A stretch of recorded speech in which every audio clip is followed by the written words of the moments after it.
మీవి ఒక మోస్తరుగా ఆడిన సినిమాలని చెప్పినా ప్రేక్షకుల వరకు అవి హిట్ సినిమాలే సార్. ఎందుకంటే ప్రతి సినిమాకి ఒక ముద్ర ఉంది, వంశీ గారి ముద్ర. అంటే మీరు ఇలా మాట్లాడుతూ ఉంటే నాకు ఒకటి గుర్తొస్తుందండి. ఒక మోస్తరుగాడిన ఒక సినిమాకి ఎంతమంది ఫ్యాన్స్ ఉన్నారో తెలియదు. ఆ సినిమా పేరు శ్రీ కనకమహాలక్ష్మి రికార్డింగ్ ఇన్స్టిట్యూట్. చాలా మంది ఫ్యాన్స్ ఉన్నారు. ముందు మా అన్నయ్య మా ఇంట్లో మొదలు పెడితే ఆయన పదే పదే పదే ఆ సినిమా వేసుకుని చూస్తారు.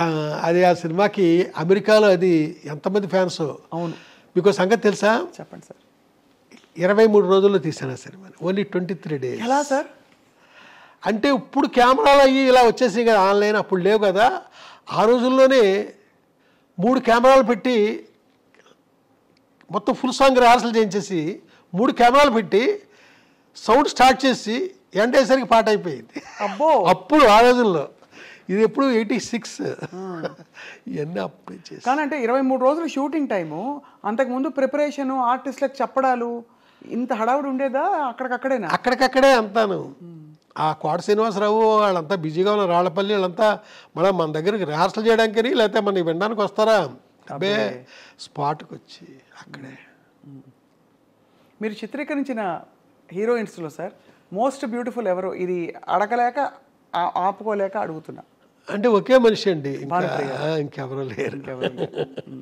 భానుప్రియ గారితో మీ ప్రయాణంలో ఆవిడకి మీరు నేర్పించిన నటన మెళుకువలు ఏంటి? అంటే ఎందుకంటే ఆవిడ ఒక ఫ్రెష్ ఫేస్, రంగు తక్కువ. ఇది కూడా గతంలో అక్కడక్కడ చెప్పారు, పూర్తిగా కాదు. కానీ రంగు తక్కువ. ఎలా కన్విన్స్ అయ్యారు మీరు అంతటి ఒక అందగత్తె అవుతుంది ఈవిడ అని? ఆ తర్వాత ఆవిడ ఒక ట్రెండ్ సెటర్, స్వర్ణకమలం కావచ్చు, తర్వాత ఇతర సినిమాల్లో కూడా. ఏమోండి, నాకు అనిపించిందండి ఆ మనిషి గురించి. నేను ఏదైతే ఫీల్ అయ్యానో ఆ ఫీల్ నిజమైంది అంతే. ఆ మనిషిని నేనే మళ్ళా నాతో పాటు కెమెరామెన్ కూడా కన్విన్స్ కాలేదు ఆ మనిషిని హీరోయిన్ అంటే. అవును, అది కూడా చెప్తే ఆ మధ్య అతనికి ఎక్కడ కోపం కూడా వచ్చింది. ఎవ్వరూ కాలేదండి. ఏమన్నారు? అతను అంటాడు, ఆ తెల్ల గులాబీలు అనే సినిమాకి ఇతనే కెమెరామెన్. ఆ అమ్మాయి బాగుంటుంది, ఆ అమ్మాయిని పెట్టి అంటాడు. అమ్మాయి పేరు కల్పన, ఇళవరసండి తమిళ్లో. లేదు, నాకు ఈ మనిషే బాగుంది. ఆ తర్వాత కొంతమంది మొన్న సినిమా ఒక మోస్తరుగా ఆడింది, ఇదేదో బంగారు లాంటి ఛాన్సు, శంకరాభరణం తీసిన కంపెనీ వాళ్ళు ఇచ్చారు నీకు ఛాన్సు, దీన్ని సద్వినియోగం చేసుకో.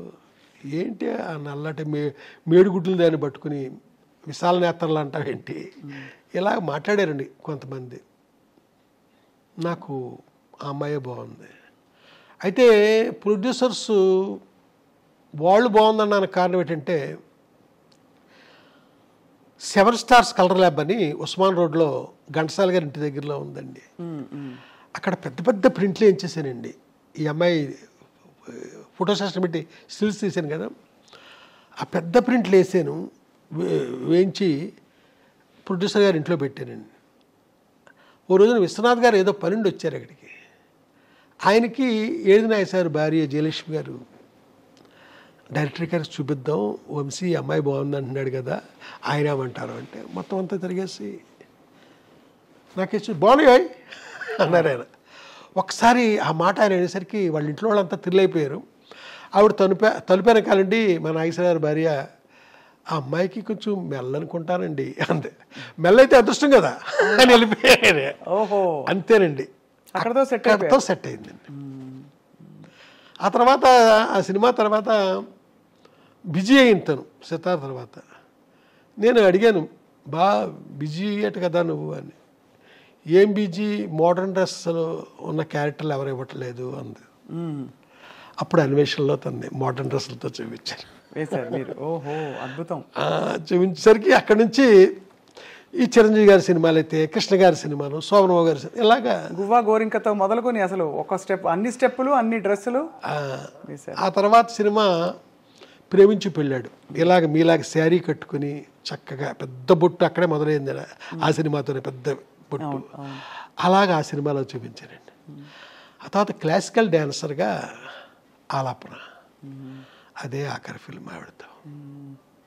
ఎలా ఉండేది సార్ భానుప్రియ గారి డాన్స్? ఇప్పటికి కూడా స్వర్ణకమలంలో ఆవిడ గ్రేస్, ఆరితేరిన క్లాసికల్ డాన్సర్స్ అంటే పర్ఫార్మర్స్ ఎవరైతే ఉంటారో స్టేజ్ల మీద పెద్ద పెద్ద గంట 2 గంటల ప్రదర్శనలు ఇచ్చే వాళ్ళకంటే కూడా భానుప్రియ గారి అభినయం, ఆవిడ నృత్యం అంటే అంత అందంగా ఉంటుందంటారు. ఒక డైరెక్టర్ కళ్ళతో మీరేం ఫీల్ అయ్యారు ఆవిడ నటన? నేను ఫీల్ అవ్వడం కాదండి, ఒక్క హీరోయిన్తో మట్టుకి తన అంటే ఇక్కడ మీకు ఒకటి చెప్పాలి, భానుప్రియది ఫోర్స్ అండి, వాళ్ళ చెల్లెలది గ్రేస్. విపరీతమైన ఫోర్స్తో చేస్తాడు తను. వాళ్ళ చెల్లెలు చాలా గ్రేస్తో చక్కగా చేస్తుంది, శాంతిప్రియ. అది అంటే అమ్మాయికి నేను నిశాంత అని పేరు పెట్టాను, వాళ్ళు మార్చుకున్నారు అనుకుంటా, తర్వాత శాంతిప్రియ అని పక్కన పెట్టండి, అది అప్రస్తుతం. అయితే ఒకే ఒక హీరోయిన్తో భానుప్రియ డ్యాన్స్ గురించి మాట్లాడాను. ఆ అమ్మాయి కూడా తలంచి అద్భుతం కదండి ఆ భానుప్రియ. ఆ అమ్మాయి ఎవరంటే శోభన. ఏప్రిల్ 1 విడుదలప్పుడు. అవును, శోభన గారు కూడా భలే డాన్స్ కాబట్టే శోభనతో మాట్లాడాను. శోభన అద్భుతంగా యాక్సెప్ట్ చేసిందండి ఆ రోజుల్లో. ఏంటి భానుప్రియ గారి నృత్యం గురించి? అవునండి. శాంతిప్రియ గారు గ్రేస్ అంటే ఏమిటి సార్, అర్థం ఏంటి? మీకు ఆ గ్రేస్ ఫోర్సును అయ్యో 2 షాట్లు ఇవో 2 షాట్లు చూపిస్తే మీకు ఎక్స్ప్లెయిన్ చేయగలను, మామూలుగా నోటితోనే చెప్పలేనండి. అంటే భానుప్రియ గారి ఆవిడ బాడీ లాంగ్వేజ్లోనే ఒక ఫోర్స్ ఉంటుందండి. ఆ చెల్లెలు చాలా గ్రేస్గా గమాత్తుగా నవరంగులో ఆవిడలాగా అలాగా ఆ అమ్మాయి ఆడద్దండి. అందులో ఒక లాలిత్యం, ఇందులో ఒక రకమైన గగురుపాటు, రెండు.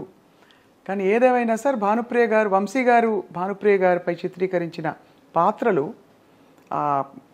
యాంగిల్స్ కావచ్చు, ఫ్రేమ్స్ కావచ్చు, అది ఒక నిజంగా ఒక పెయింటింగ్లా ఉంటుంది సార్. ఆ తర్వాత తను ఇంకొక సినిమా నెక్స్ట్ చేయడం జరగలేదు. ఆ సినిమా పేరు గాలికొండపురం రైల్వే గేట్. దాంట్లో లతా మంగేష్కర్ గారు 3 పాటలు పాడారండి. ఒక పాట నేను మా ఇళయరాజా గారు రాశాం, అంటే పల్లవి ఆయన రాశారు, చరణాలు నేను రాశాను. ఇంకొక పాట మహర్షి సినిమాలో కొత్తతన ఛాన్స్ ఇచ్చాను, అద్భుతమైన పాట, సుమం ప్రతి సుమం సుమం. అయ్యో చాలా బాగా, ఏం పాట సార్ అది మా ఫ్రెండ్తో రాయించాను, అదే ఫస్ట్ ఛాన్స్ అండి. అది ఆయనతో 2వ పాట రాయించాను, 3వది వేటూరు గారు ఎవరో రాశారంటున్నారు. 3 పాటలు పాడారు. ఈ సినిమా జరగకపోవడానికి కారణం సార్? జరగకపోవడానికి కారణం ఏంటంటే వెంకటేష్ గారు హీరో అనుకున్నామండి. రామానాయుడు గారు కథ విన్నారు, నేను చెప్పాల కథ, వేమూరి సత్యనారాయణ గారు చెప్పారు. విని ఇది హీరోయిన్ కనపడుతుంది ఆ కథ అంతాను, మా అబ్బాయిని ఒక కమర్షియల్ హీరోగా నేను ఇచ్చేద్దామని కొత్తగా తీసుకొచ్చాము, మా అబ్బాయి ఇలాంటి వాటిలో యాక్ట్ చేస్తే కాదు కదా. ఆ తర్వాత ఇది హిచ్కాక్ సినిమా లాంటి సినిమా కథ, ఇది డైరెక్టర్ పేరు వస్తుంది, లేదా హీరోయిన్ పేరు వస్తుంది, మా అబ్బాయిది ఏముంది దీంట్లో, ఏమైనా మంచి కథ పట్టరండి, ఇది వద్దు ఆయన అన్నంతో ఆ ప్రొడ్యూసర్లు. వెంకటేష్ హీరో అంటే అది వేరే విధంగా ఉంటుంది కదా, రామానాయుడు గారు వెనకాల నుండి మనకి బ్యాక్గ్రౌండ్లో ఆయన ఉండి చేసేది, ఆ విధంగా అది ఇదయింది. ఆ తర్వాత భానుప్రియ కాకుండా విజయశాంతిని కూడా అనుకున్నాం, తర్వాత ఇటు కాకుండా సినిమా ఆగిపోయింది. ఈ సినిమా ఆగిపోయింది. తర్వాత భానుప్రియ గారితో మీరు పనిచేయడం జరగలే కదా సార్? లేదండి, జరగల. అదొక గొప్ప. అంటే ఇప్పుడు నేను తొందరలో సినిమా చేయబోతున్నాను, దాంట్లో ఒక అమ్మవారి క్యారెక్టర్ ఉందండి. ఆ అమ్మవారు ఒక నల్లటి రాయిలో సూపర్ ఇంపోజ్ అయి కనపడుతూ ఉంటుంది అంతే, బయటకు వచ్చి కనపడడం అది లేదండి, అక్కడక్కడ అలా కనపడుతూ ఉంటుంది. అది అమ్మవారి గెటప్పులో ఓన్లీ క్లోజప్ అంతే. అది భానుప్రియ అనుకుని నేను కథ రాశాను, అది ఆ వద్ద ఫ్యూచర్లో చూడాలి అంతే. మీకు ఆ రాయిలోనే కనపడుద్ది, బయటకు వచ్చి కనపడదు ఏమీ లేవండి. బ్లెస్ చేస్తూ ఉంటే చాలా ఇంపార్టెంట్ క్యారెక్టర్. ఆ రాయిలే, ఆ నల్లటి రాయి అండి, అక్కడ భానుప్రియ గారి పాత్ర ఉంటారు. తన క్లోజ్ సూపర్ ఇంపోజ్ అయ్యి ఉంటుందండి. అక్కడ ఆ అమ్మవారి పేరు పొంతలో ముసలమ్మ తల్లి. పొంతలో ముసలమ్మ తల్లి అంతేనండి, తప్ప ఇంకా మనకి ఎక్కడ. అడిగారా సార్ భానుప్రియ గారిని? అంటే లేదండి, ఆవిడతో మాట్లాడి ఆవిడ చూసే ఒక 35 ఏళ్ళు 38 ఏళ్ళు అయింది ఆవిడ చూసి. ఆవిడతో ఇప్పుడు మాట్లాడింది కూడా ఎప్పుడు లేదండి, వాళ్ళ నెంబర్లు కూడా నా దగ్గర లేవు. రేపొద్దున ఆ సినిమా ఇప్పుడు మెటీరియలైజ్ అవుతుంది, ప్రొడ్యూసర్లకు కూడా చాలా ఇష్టంగా ఉన్నారు వాళ్ళు. ఆ తర్వాత ఏం జరుగుద్దో నాకు తెలియదు. ముందు ప్రేక్షకులందరూ ఇష్టంగా ఉంటారు సార్. అప్పటి హిట్ కాంబినేషన్ మళ్ళీ ఇలాగైనా సరే అంటే ఈ విధంగానైనా మళ్ళీ తెరపై ఎప్పుడు మనకు ఆ రాయిలో సూపర్ ఇంపోజే కనపడద్దు, మనిషి మామూలుగా బయటకు వచ్చి కనిపించరు. అదే అదే అదే బట్ చాలా వైటల్ ఇంపార్టెంట్ క్యారెక్టర్ అండి. ఆ క్యారెక్టర్ లేకుండా ఉండాలి. అంతా కాదు, అక్కడక్కడ తను ఆ క్యారెక్టర్ లేకుండా మీకు అక్కడ సీన్ లేదు, ఆ సీన్ లేకుండా ఈ కథ లేదు.